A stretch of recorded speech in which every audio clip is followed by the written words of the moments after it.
So I'm going to start a little differently. Or you can pull out a pen and pencil if you have one. I'm just going to give you a bit of a little math quiz.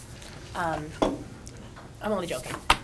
I was really interested in science and math anxiety, and hopefully you just felt a little bit of that when I said I'm going to give you a math quiz.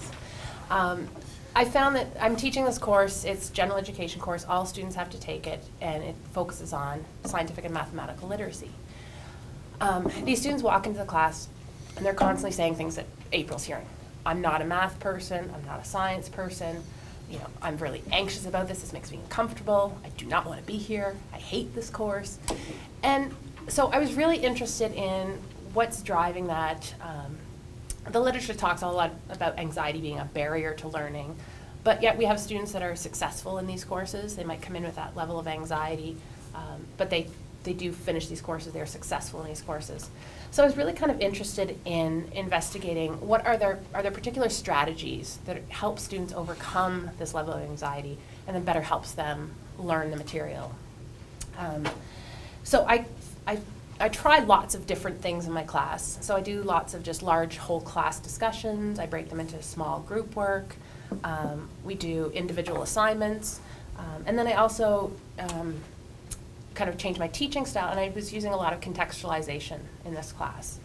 And the contextualization is giving students real world examples that are relevant to their lives. So yes, you know, rolling dice might be a real world example, but most students don't see the relevance of rolling dice. So I was actually, anytime there was a mathematical concept I was trying to teach students or a scientific concept, I would relate it to something that's usually going on in the world today. So a lot of contemporary examples I would bring in, and that's how we talk about a lot of these scientific and mathematical principles. So being a scientist, I wanted both a quantitative and a qualitative measure of this.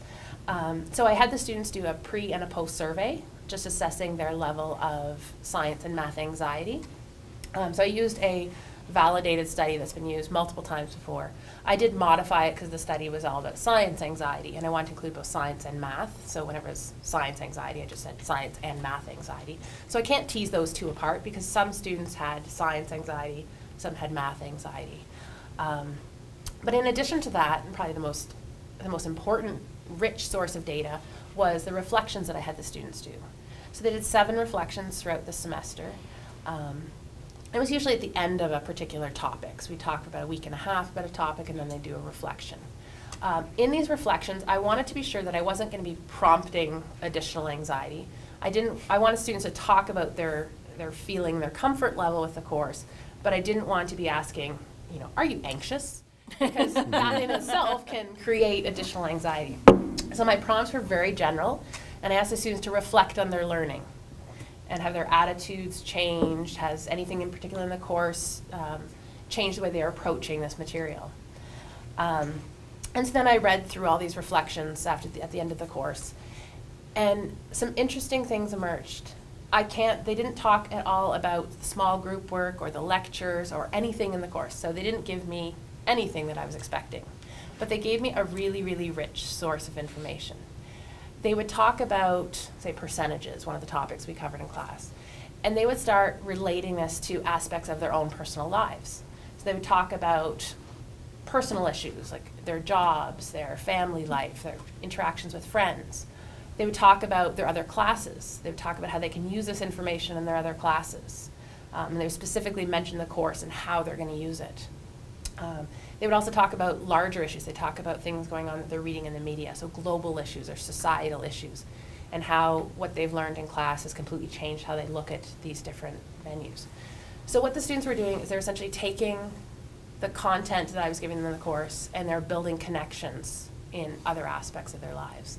And that was really interesting and quite surprising because I didn't expect to see that. I expected them to talk about, when we talked about the cholera outbreak in Haiti, that, you know, I expected that to be the driving force behind it.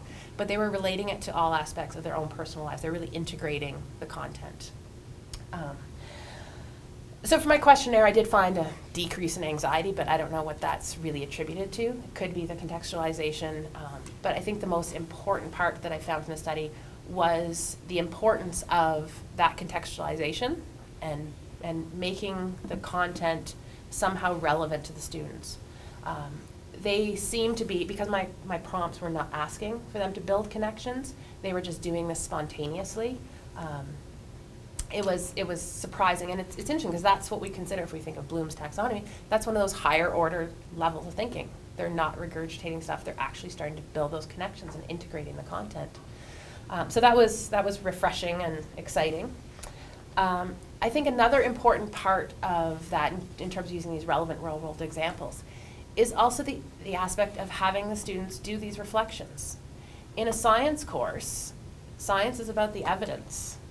It's not about your own personal opinions. It's not about what you think.